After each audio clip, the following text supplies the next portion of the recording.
May niluluto na naman kaya itong Duterte Block? Something devious? Tulad nga ng sinabi ni Senate President Tito Soto? Dahil dumalaw si Sara Duterte sa Senado at nagpunta sa opisina ni Senator Marcoleta. Timing naman sa pagbaba sa pwesto ni House Speaker Martin Romualdez.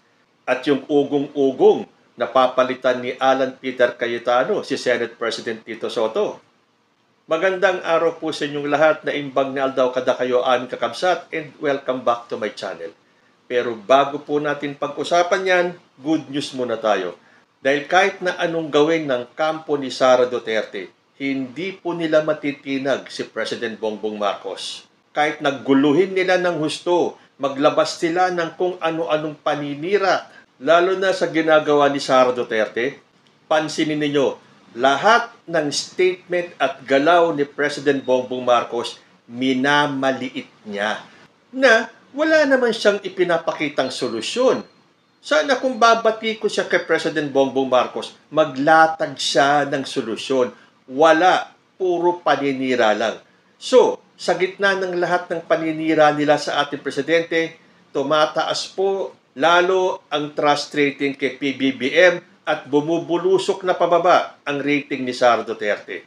Ayon po dito sa Bagong Pilipinas Chronicles, congrats PBBM! Mas malaki ang tiwala ng taong bayan kay PBBM kaysa kay Sara. Lumabas sa pinakabagong survey ng Bagong Pilipinas Chronicles na mas malaki ang tiwala ng publiko kay Pangulong Ferdinand Bongbong Marcos Jr. kumpara kay Vice President Sara Duterte. At tulad po ng mga nakaraan na mga survey kung saan mas mataas ang rating ni President Bongbong pero ang kay Sara ay nasa 50s pa rin na marami ang nagdududa, paano magiging 50+% pa rin ang trust rating ni Sara? Wala namang ginawa yan kundi ang maglakwatsa at siraan ang gobyerno ng Pilipinas at ni President Bongbong Marcos.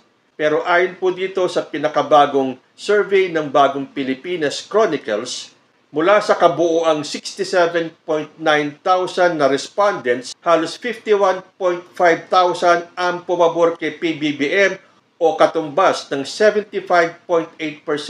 Samantala, si VP Sara ay nakakuha lamang ng 15.3 thousand o 22.5%. So itong survey nito mas kapani-paniwala. Ang dami kasi talagang magtatanong dyan Nagtataka sila. Wala nang ginagawa si Sara, kundi ang manira.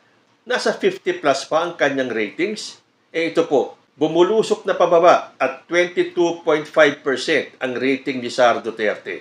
Sa madaling salita, mas malinaw pa sa sikat ng araw na kay Pangulong Marcos Jr. ang kumpiyansa ng taong bayan habang ang Duterte ay pababa ng pababa.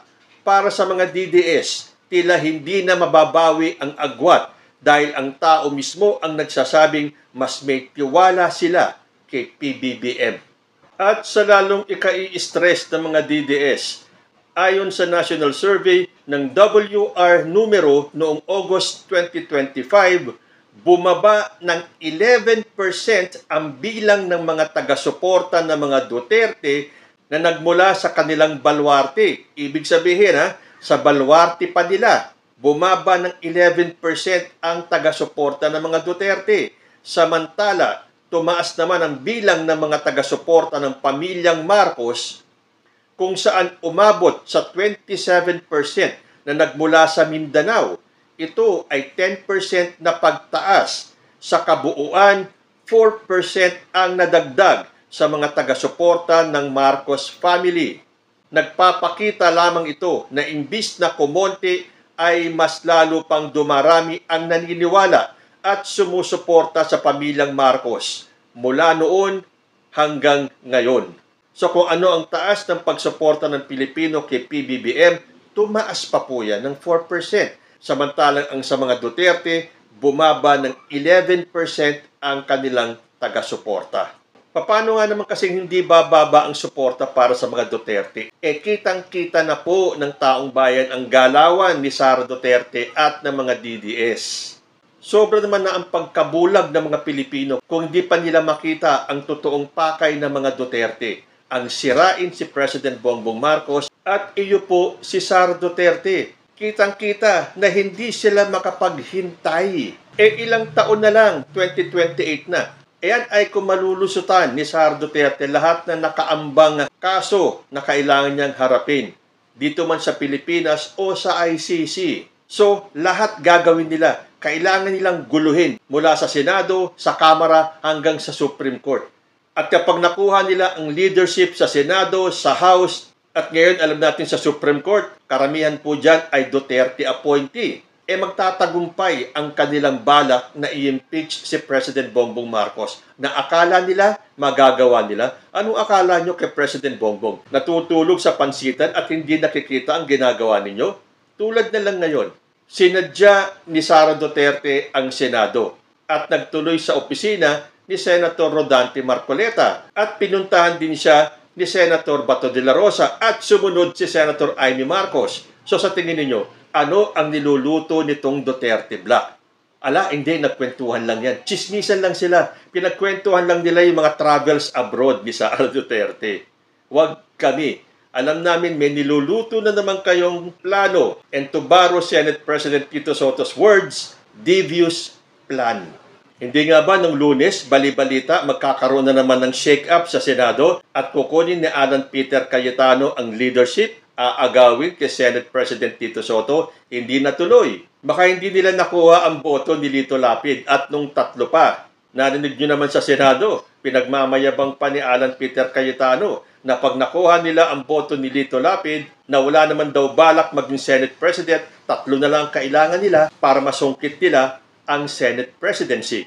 Ngayon naman, porque nag-resign itong si Martin Romualdez, which para sa akin is a good thing. Dahil dawit ang pangalan ni House Speaker Martin Romualdez sa anomalya sa flood control projects, mas maganda ang ginawa niya. Nagsakripisyo siya para hindi madawit ang mga taga-House.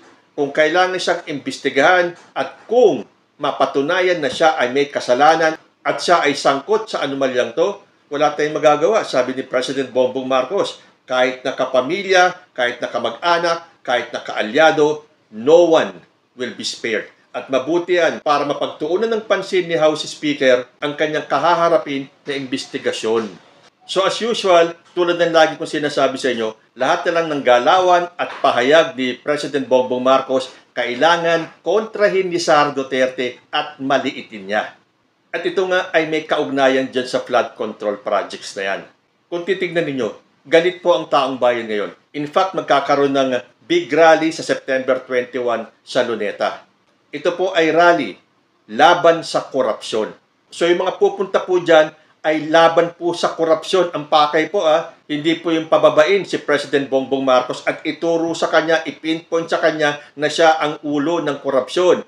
Mali po yan, tulad ng gagawin nito mga makakaliwang grupong ito. Kung hindi isiniwalat ni President Bongbong Marcos ang katiwalian sa DPWH, wala pong magaganap na rally sa Luneta. So sinabi pa nga ni President Bongbong Marcos, kung hindi lang siya presidente, sasama siya dyan sa rally na yan. Tama, galit po tayong lahat. Pero mas mabuti na to na medyo nagkaroon ng gulo dahil dyan sa pagsiwalat ng anomalyang yan. At least, nagkaroon tayo ng presidente na talagang tumayo at lalaban sa korupsyon. So nagtayo si President Bongbong ng komisyon para maging patas. Hindi sa Senado, hindi sa Kamara, kundi isang independent investigative body. Pero ito, minaliit na naman ni Sara Duterte. Ayon dito sa balita, Vice President Sara Duterte said she sees no worth in the government's decision to establish the Independent Commission for Infrastructure to investigate anomalies in flood control projects. Sabi niya, pag ikaw presidente ba, tapos alam mo na kung ano nangyayari, tapos nakikita mo na, based on the budget, kung paano binaboy yung pera ng bayan, mag-aantay ka pa ba ng komisyon? Aaksyonan mo kasi kaagad dapat yan. Anong komisyon? Anong truth commission? Anong investigative body pa ang kailangan mo? Nandyan na yung budget, nakikita natin kung paano siya kinuha. So, ang gusto ni Sara Duterte is type EJK. Ura-urada. Wala nang dadaan ng due process. Yan ang gustong mangyari ni Sara Duterte na akala mo, yun talaga ang dapat gawin ni PBBM. Wala na daw commission-commission. para alam na alam niya kung ano ang magiging solusyon na dapat immediately may mapakulong. Tularan siguro dapat nung panahon ng tatay niya. Wala nang tanong-tanong. EJK kaagad. Yun ang gusto mangyari ni Sara Duterte, EJK style. At kung makapagsalita siya, parang nasa panahon lang ni PBBM ang korupsyon. Tandaan po natin, mismong si dating President Rodrigo Duterte ang umamin na siya ay corrupt. Yun nga lang, marami man siyang nanakaw, ay naubos din. Ito po ang kanyang sinabi. At saka kayo, I hate corruption. Hindi ako nagmamakalinis. Marami rin akong nanakaw pero naubos na. So, wala na. Hindi ako pero corruption is really out during my term. O di ba? Pero para sa mga DDS, nagbibiro lang itong si Digong. Masyado kayong bulag sa totoong pangyayari. Umamin na nga si Digong, marami na siyang napatay, marami siyang kinapatay. Umamin pa siya na hindi niya kayang sugpuin ang korupsyon na ipinangako niya nung siya ay nangangampanya pa lang. In 3 to 6 months, wala ng korupsyon, wala ng droga. Natapos yung 6 years niya, siya pa mismo ang umamin na talamak ang korupsyon nung panahon niya. Paano nga naman hindi magiging talamak? Siya mismo umamin na korap siya. Ano kaya masasabi ni Sara Duterte dito sa pahayag mismo ng tatay niya? Ay, nagbibiro lang yan. Ganyan naman kasi ang mga DDS Hindi nila matanggap kung ano ang katotohanan. So, Sara Duterte, kahit na anong pangmamaliit mo kay President Bongbong Marcos, wala ka sa kalingkingan ni Presidente Bongbong Marcos. Dahil sa totoo lang, ayon sa mga lumalabas na mga survey, hindi qualified maging presidente si Sara Duterte. At wala siya sa kalingkingan sa matalino nating presidenteng si BBM. Pero kailangan po nating magmatsyag dahil sa kaganapan ngayon sa Senado, siguradong merong devious plan na binabalak itong Duterte Block. Kayo po, ano ang masasabi ninyo? Comment lang po down below and I will see you in my next video. Diyos ti Agmina.